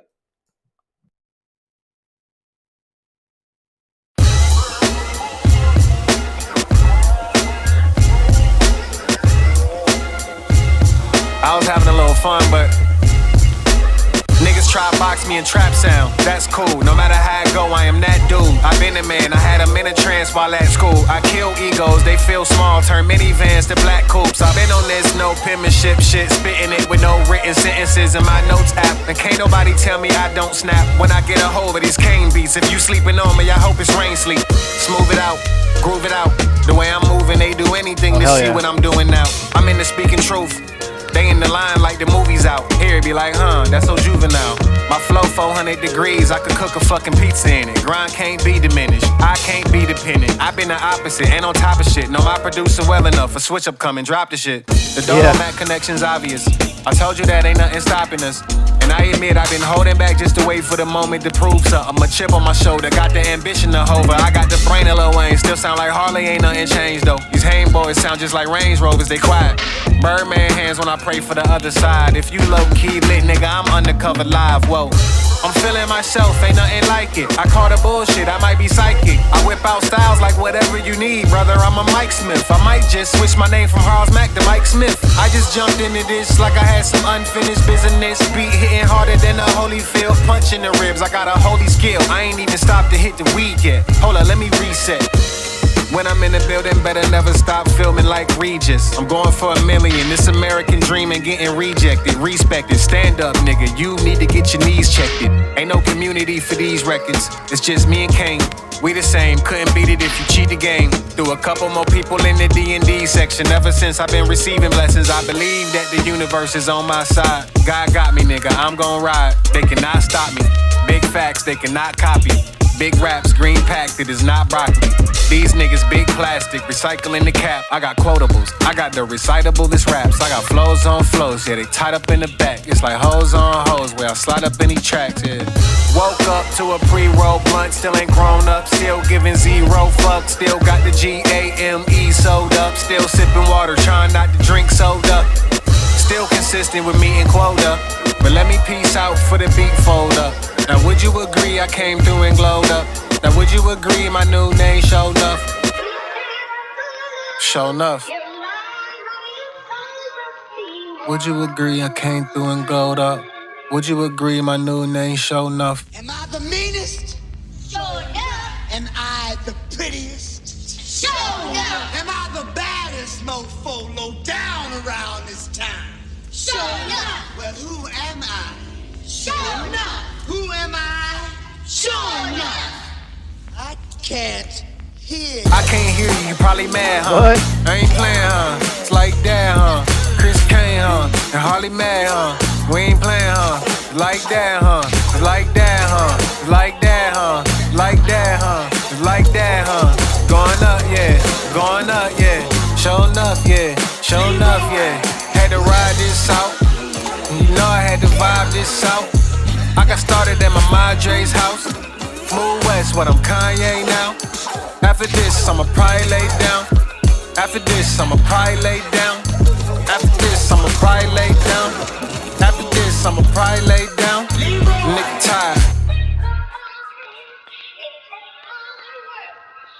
Hey, Kane, you got another one? Yeah. Yo. Someone said it earlier. James Shen, here he is. Thank God people still rap like this. Yeah, man. I mean, I mean, if anything, the impulse, Ruslan, you also remember all the hip hop I used to blast back in the day and annoy the fuck out of our entire dorm.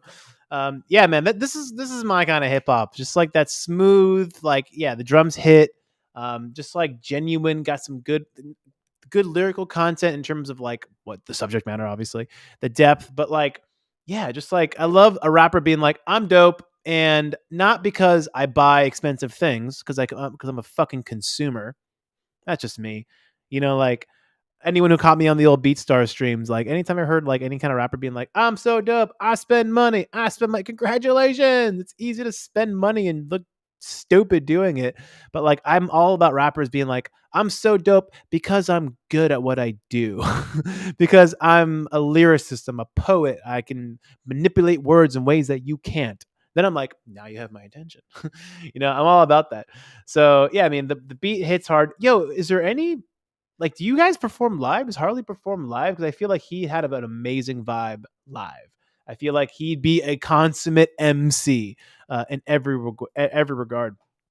Impulse, the way the flow plays with time signature and uses rhyme schemes to set up polyrhythm on a meta level is pretty damn slick, man. Yeah, dude, there's a very nice interplay. So I guess that kind of leaves the question, Chris Kane, did you make this track with the homie Harley, or was this something you already kind of had? You just kind of like slapped onto, because either way would be a very interesting approach as to how you guys came up with it. They call, they call this an instant flow. Yeah, man. I really, really do like it. The noise complaints. Yes, I got a lot of noise complaints back in the day. Keep that in mind. Chris Kane, thanks again, y'all. This is the hip hop era that I really love as well. And that's the beautiful thing about where we're at now, is that like I feel like it's so interesting that we look back and say, oh, the eras, but like today, it's like, what era are we in? Can anyone answer this question? What era are we in? I don't know. I feel like we live in this multiplicity of niches where like anything that you're into, thanks to the internet and thanks to the law of truly large numbers with 9+ billion people on the planet, you're gonna find a sizable audience if you do what you do really well, consistently enough, and you're smart about getting it out there and build real community of people who actually want to support it. You can do it. You can do what you're into, and I feel like there's a lot of people who are also into this kind of hip hop. There's no shortage of it, and it's not just the older heads either. I feel like younger people in particular could also still, one. I feel like in many ways the Drakes and whatnot are just like the gateway drug. Same thing with like electronic music, like the Skrillexes, the Diplos, etc. They're just like gateway drugs to like some other real shit. And I feel like the more passionate music fan is also the one that's most likely to support and spend money on you as well. So keep that in mind.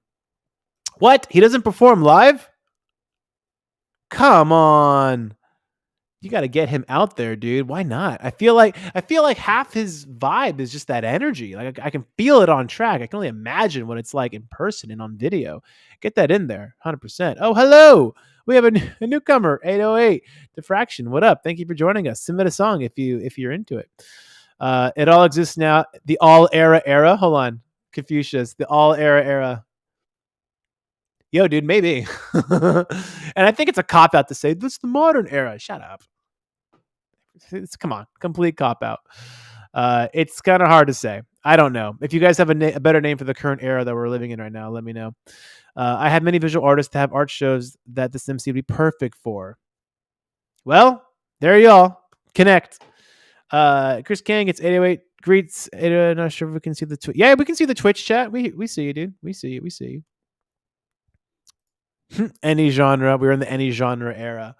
I mean, even the word genre is kind of like out of it. So I'm actually working on a bit of like a rap rock project right now. And I also watched a video that came out 5 days ago from a YouTuber talking about, like, the rap rock era. So think of, like, Limp Bizkit, The Korn, Linkin Park, Kid Rock, I guess in some ways. I know I'm missing some other people too. In many ways, that music is looked on of like, oh, it's so bad now, but it really kind of stems back to Walk This Way, obviously, with Run DMC and Aerosmith, product of Rick Rubin, and like we saw like more iterations of that.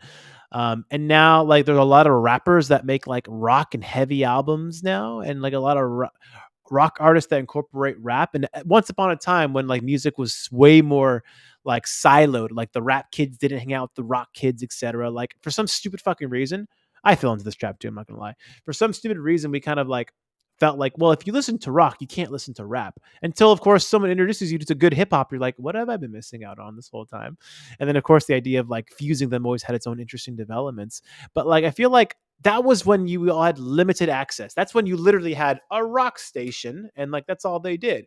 Or you bought a CD and like that's all the money you had. I have $10 or $20. I'm only gonna buy one CD. But today's younger generation is growing up with every genre imaginable where they're gonna pull in from every influence. So it's like even today's genres are influenced by so many other genres. They're all starting to blend now. Which I think also speaks to why music festivals are highly popular, not because of the value, because you can see all your favorite artists in one place. And of course, the cultural moment being at Coachella or outside lands has its own prestige.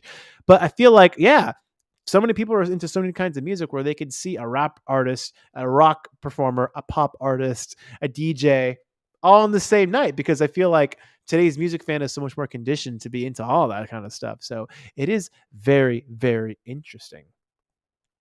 Rage Against 2 as well. Yep, yep, yep. Oh, he says Radiohead was my shit. Linkin Park, of course, of course, of course. Impulse, we have new metal to thank for that. Yeah, it's funny.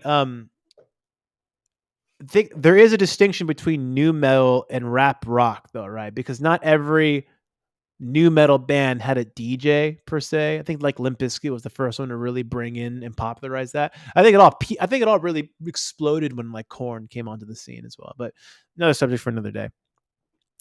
The DJ Mr. Han from Linkin Park was inspired to become a DJ. How interesting! Wow. See, prime example, James Shen. Prime example. Linkin Park and Jay-Z set boundaries with their album. Oh yeah. What was that album called again? Collision Course. That's what that album was called. Another one. Yep, yep, yep. Yeah, man. It's very, very interesting to kind of see where all of this is heading. I mean, I don't know, but I like it. I like the fact that we don't have to live in this like siloed environment. And Chris Kane also asked a question. Thank you for submitting the form, my dude. Let's pull it up. And again, y'all have any thoughts on this? You guys get to it in the chat. Chris Kane asks, how much on average of a monetary investment does it take to break a record in? Excuse me. Monetary investment does it take to break a record in independently? Oh man. Well, first of all, define break. That's a big part of this as well. You know, if you are we going to factor in equipment costs and advertising, and also like I don't feel like that's the right way to approach it, is it? Like I'm just going to break a record. Okay, I feel like there are ways to break it without spending much money at all, depending on your creativity. I feel like there are certain artists you can look at on TikTok. I mean, look, TikTok's a great example of this. Like, you don't need a lot of money. I feel like TikTok and Instagram, but TikTok especially, has ushered in this era of less than perfect. Like, you don't need polished content. In fact, in many ways, the more polished your content, in some ways, will turn off the viewer. You'll just turn them off. They'll be like, oh, well, this looks like an ad. I feel like it's very much ushered in this like raw, organic, like me on my phone kind of vibe. And you see so many artists like constantly, repeatedly, like sing their hooks on TikTok over and over and over again, you know? In fact, I'm going to link y'all to a video. This dude I follow on YouTube. You might have seen his videos a couple of times before. His name is Jesse Cannon. Um, Shout out to Jesse Cannon. He's a YouTuber, and he put out a pretty good video about this very same topic that I don't need to regurgitate. I'll just link you guys there. If you check the chat, there it is. Talks all about repetition and using TikTok to really like beat into people's minds, like your hooks and your personality. And he really does break down what I've actually seen myself with different video directors I'm working with, where they'll make like the music video. There's always a music video, right? That kind of goes with an artist they're trying to break, but they'll storyboard them out, you guys, where like they'll take 6 or 7 parts of that video and they know they can post those videos without any context. It just looks cool. And it has them singing their hook. And they know they can slice that video up into like 6 TikToks. And they're just taking the video and repurposing it, but they're filming the videos with like they're keeping the artist in the center. You know what I mean? They're getting it very vertically formatted because they know they're just gonna use it on TikTok. So keep that in mind too. But yeah, I feel like it's a waste of money to like throw the money at the ads, throw the money at the record promoters and the DJs and the radio stuff when I feel like there's so much you can do if you have enough raw talent there. Like, yo, dude, your girl Shy that you work with, that girl should be crushing on TikTok right now. She should be crushing because she has that raw talent. She has that voice. There are so many things you guys could be doing with her in particular to break records. And I think a lot of it is that consistency. Another guy that's actually really fucking good at this, you guys. I'll put another link in the chat here. He does it on Instagram too. I think some of y'all might recognize him as well. He is the rapper Anise. I'm there too. And you'll know, and look at the TikTok too while you're at it, but you'll notice that the dude just constantly like repurposes old content and just like raps the same lines over and over again. And he's got quite the personality. And he's blowing up. He's blown up, I think, a lot because of his personality and blown up a lot because of he just writes like really catchy, simple things too. And he's really great on TikTok as a result of it. So I think he's another great example for you guys to check out what he does. If we had a bit more time, we can definitely look into that further. But yeah, for sure. James Shen here. I found a lot of success with playlist distribution with Playlist Push and Sound. Oh, I haven't heard of SoundCamp. That's a new one. Of course, there's Submit Hub. Playlist Push is another one. But I got to look into SoundCamps. Let us know what you think of that one. I'm kind of curious. The Impulse. I was going to see Rage Against the Machine, Run the Jewels in Oakland, and then Zach Torres ACL. Brutal. Confucius. If done correctly, virtually just what you spend on production of the music and ads on social media. But if it is good, some stuff will just blow up for not a lot of money. Again, you got to just kind of cater to how people are already kind of consuming content. Check out that video, you guys, in the chat. I think you guys will get a lot of value out of that. And yes, Confucius knows what's up here. Repeat the catchiest part a million times. I hate to say it, but yeah, kinda, basically. SoundCloud. It's pricey, but they are real playlists where you get reviews of your songs too. They start at 365 plus USD, but I think it's totally worth it. Yeah, curious again to know more about that as opposed to say like a Submit Hub or something. The Impulse. I've always wondered about the results of paying for ad campaigns on these platforms. Yeah, that's a whole other video or another stream we can do. Hit or miss, qualify your contacts, and don't buy anything from a YouTuber or Instagram ad that you see pop up guaranteeing the moon. Chris Gain, I try to get her to be more consistent. I'm gonna be a drill sergeant in a few on her to push more content, but not just more content, but like try to really think about like just sit with her, or maybe you just sit without her to get more objective and be like, what makes you special, dude? What is it about you that like is your strongest component? Her voice is definitely one of them, dude. FYI. And how do I show that? I want people to hear it, but how do I show that? It could be things like acapella layering, like show her layering. Yo, covers. That girl should be crushing with covers, dude. I hate to say it, but covers is a great way to get exposure. She should be crushing with covers. And our team has tried other ones like Cam on Network and Omari with I heard those are kind of shit. So do what you can with what you got. All right, let's get to shenanigans. Actually, on that note, I'm going to take a quick moment here. I'm going to remove this. I just want to shout out James Shen.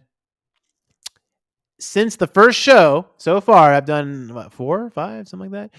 James Shen has consistently contributed to the show and used the QR code right over here to support the show. So I just want to shout him out real quick. I just found this on your gram, dude. I'm sorry if this is not the best photo of you. I don't know. But I just want to give him some special love, dude. You are a real VIP. Thank you so much for doing that. I mean, again, I really, really, really do appreciate the financial support you guys can have for the show. But again, any support. If you like the content that we're doing here, tell a friend, bring them out. Bring them out, bring them out. So I'm going to bring up James Shen's submission here, and we're going to wrap on this. I said this would be a short stream, and here I am going the fucking normal length, of course. We got one more too. Oh, word. 808 diffraction. You know what? Since you're new here, dude, we're going to also pull you up as well since you're here today. I'm going to pull up James Shen because he's the homie and he submits to our, and I'm going to pull him up. All right. He says his music is fun, groovy, and hype. This track is called Badass Vegas Hose. Word. And he says, I love the original. I needed an update. Haven't heard anyone remix it yet. And here it is. Let's pull up Shenanigans, Badass Vegas Hose. Really? There's nothing else you can tell us about this track, dude? This is the only thing you're going to tell us? That's it? Let's pull it up. Here we go. Badass Vegas Hose. James Shen, Shenanigans. And definitely, if you're not listening to this on your monitors or headphones, you're going to want to because James Shen bumps.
Yo, fuck that promoter.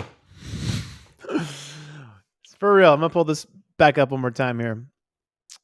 You know, every time Shenanigans posts a track, I'm just like, this is dance floor ready. Like this is completely ready. And it's a sentiment that like I'm a firm believer on, you guys. And also like what I've just seen. I feel like every big DJ I've ever worked with, I mean like a big one or like a big group. And one that comes to mind immediately are the Desert Heart guys because they're local and this specifically applies to them. They never waited for someone to sign them. They never waited for anything. They started their own labels and they threw their own parties.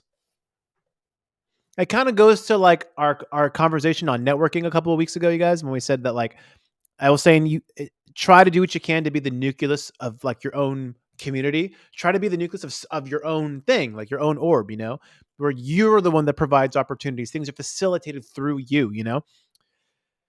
I feel like if you're gonna like invest money and spend, I think your money spent on your own vehicles, whether it's a label and or a party event, is way more beneficial than running ad campaigns or playlisters. I feel like, especially in like the electronic music scene, you guys, I'm pretty sure I saw fucking Mikey from Desert Hearts tweet this exact same thing a while ago, or a couple days ago, and I've just been like, I've been saying it, like this is what I've been telling people, like stop waiting for fools to hire you or to like sign you. I'll pull him up. I think he literally said that. Yep, there it is. I'll just pull it up right over here while we're here. Screenshot this bitch. I'm gonna throw it over here so you guys can see me as well. Says the man that did it himself. If no one wants to sign your music or book you to DJ, then you're just gonna have to start your own record label and throw your own parties. You can make it yourself. Thank you, thank you, thank you. In fact, I'm just gonna, you guys are gonna see some real time. Been saying it for years. Best investment you can make is in yourself. And don't wait. Be the nucleus. Be the center. Facilitate opportunities. I can't spell for shit. Clearly not. Thank you, spell check. Please. Through you. Am I really this dumb? Opportunities. Yeah, I thought it was. Anyway. Oh. They did it. You can too. He did it. They did it.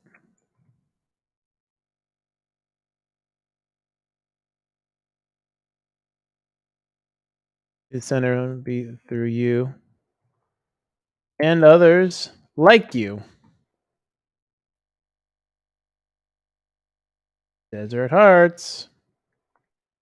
Those are really good dudes. If you're not familiar, they are a San Diego originated, but also LA based now.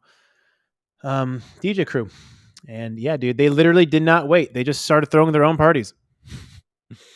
So, dude, yeah. James Shen, I say throw your own fucking parties and do so with the homies.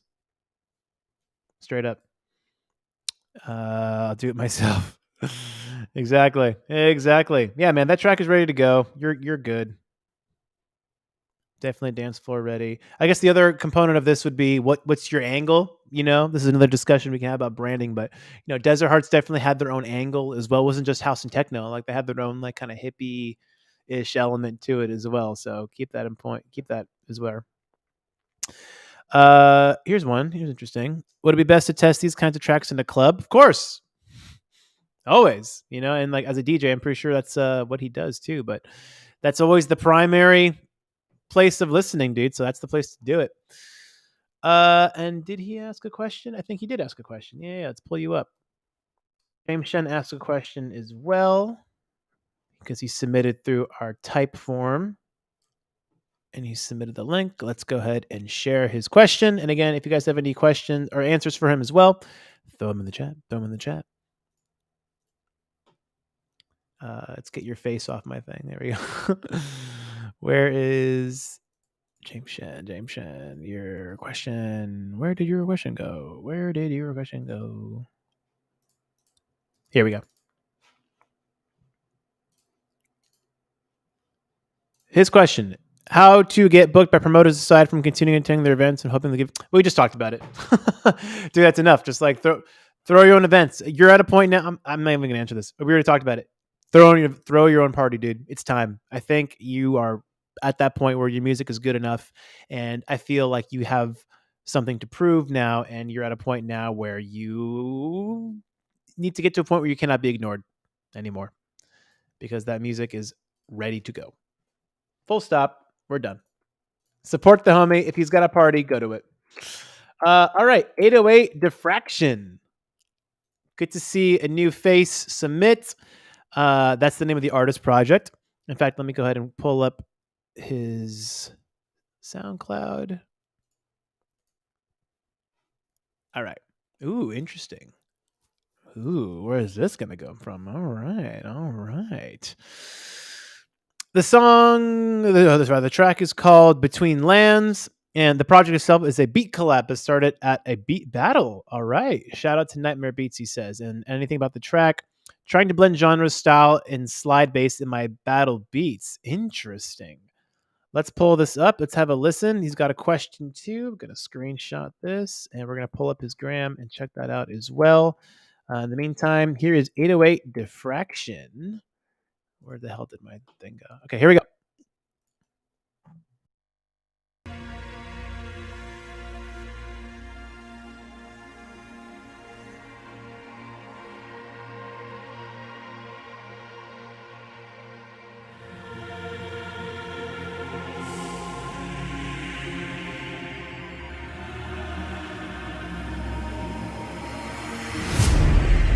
Why don't you just stand still and give up?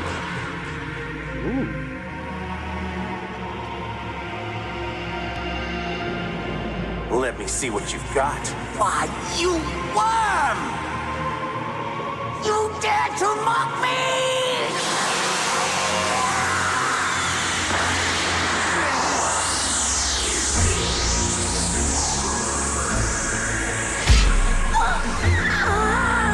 What's the matter, Frieza? I can't be harder to destroy than a planet, right? You... What are you? You haven't figured it out yet.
Where are we going?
Um,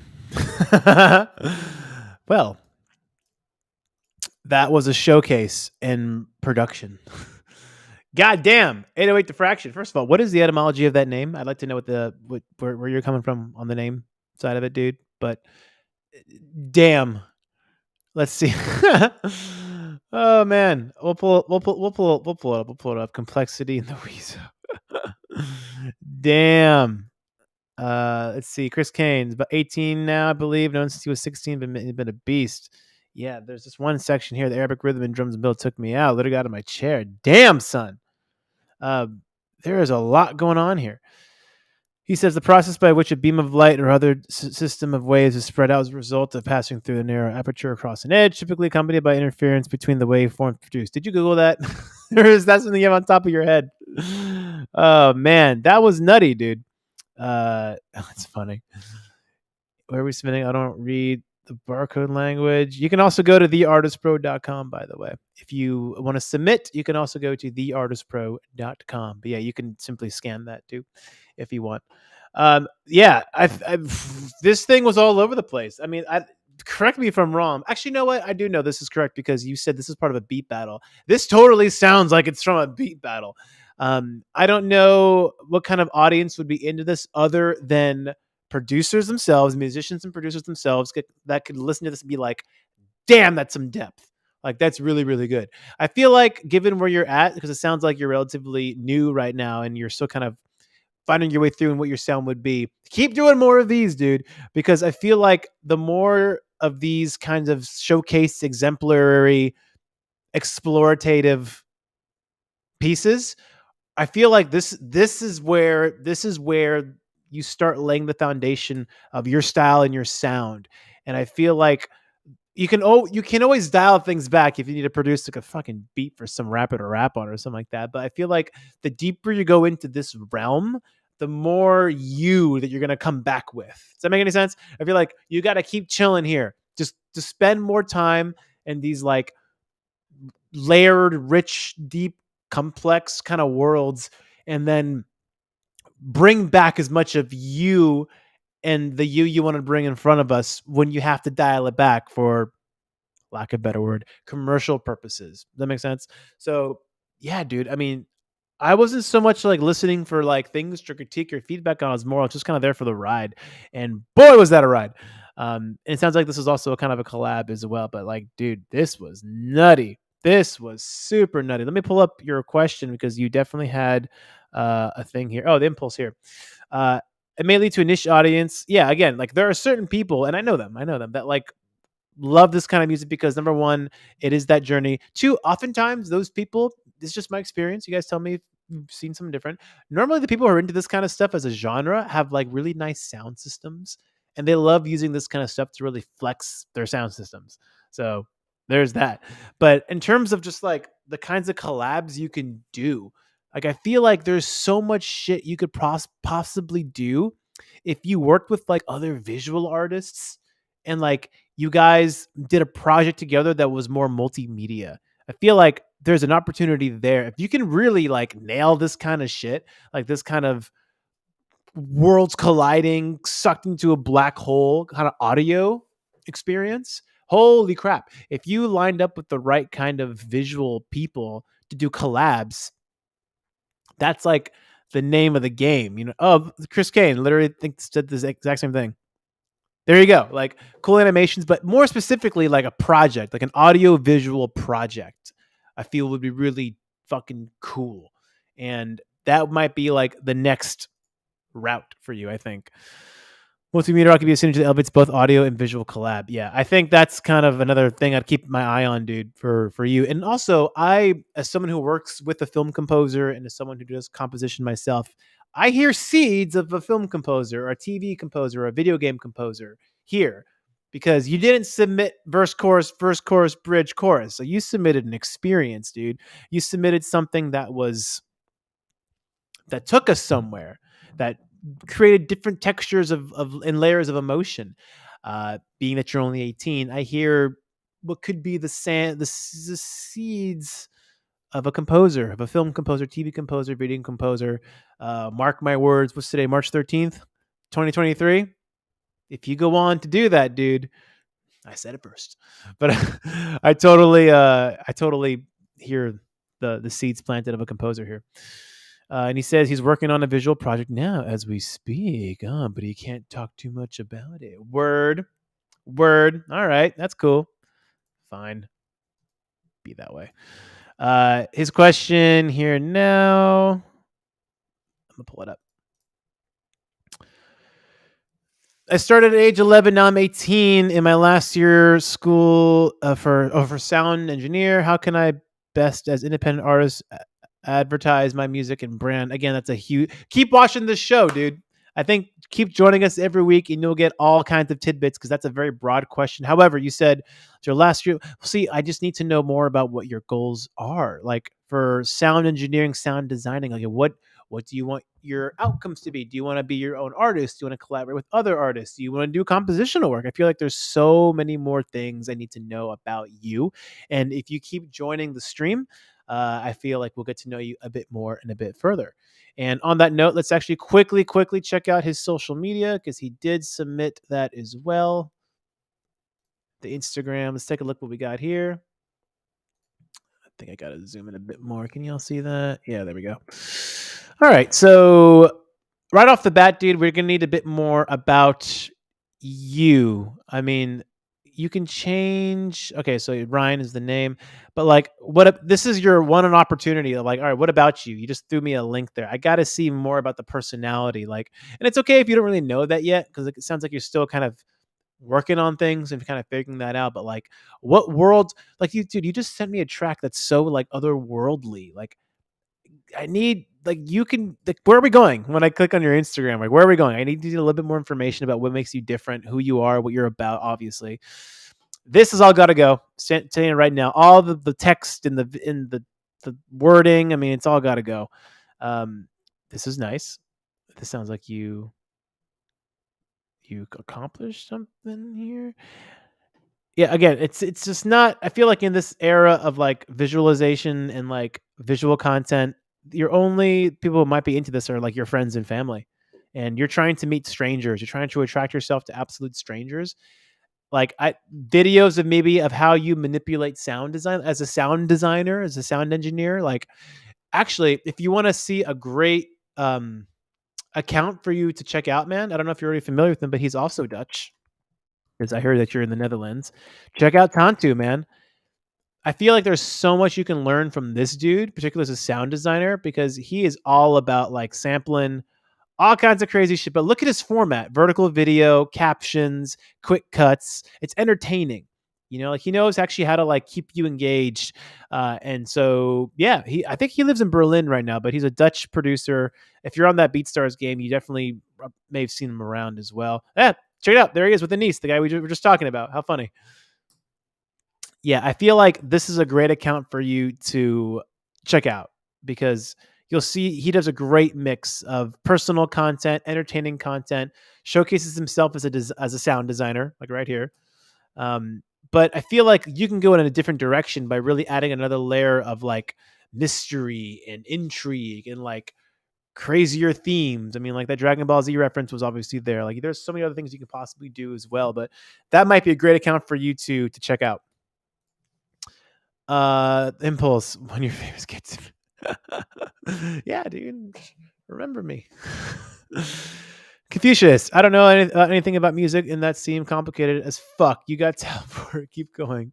Well, complicated is good in terms of demonstrating, yeah, the depth and skill that you might have, but also don't forget, like the average schmuck is. Sadly, you guys, I'm sure we've all experienced this. That like the average person is like, can you just give me the same four chords I like? So I remember that as well. Yeah, and we're all here learning the reels when it comes to your social media. I can't help it, dude. I just can't. I can't help it. If you upload content, how you work, 808. Again, however, you got to be careful there though. If you only upload stuff like that, your audience is going to be pretty much other producers. It's just how it is, you guys. If you only post photos and videos of you working in the studio doing sound design, you're not really going to reach the general mass person. So always try to keep that in mind as you guys are pumping out social content. You're trying to reach the average person, the person who doesn't give a fuck about sound design. But what can you do differently that showcases what you do to demonstrate talent? And I know it's hard for the producers out there because look, if you're a singer, you sing. If you're a drummer, you drum. If you're a guitar player, you can play guitar, you know. But a producer, you're like, how do I flex? How do I showcase like my goods? Well, manipulation of sound is a good one to do. Showing your creativity, you know, like doing funny, goofy mashups, being entertaining. There are other ways you can do it. But for you, in particular, 808 Diffraction, definitely check out Tantu. I think he'd be a really, really good one.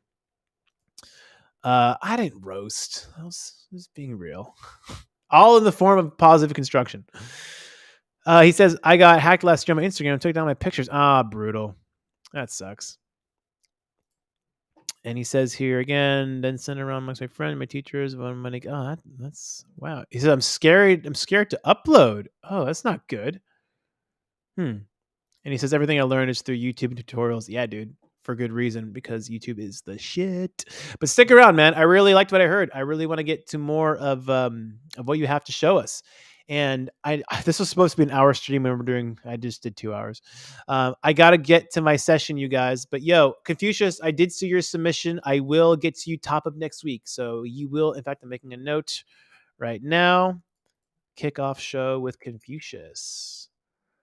Show with Confucius. Yep. So stay tuned for next week, you guys. I want to thank you all for joining me again this week. It was a great stream. Thank you for joining me. It was a lot of fun. Thank you for submitting your questions.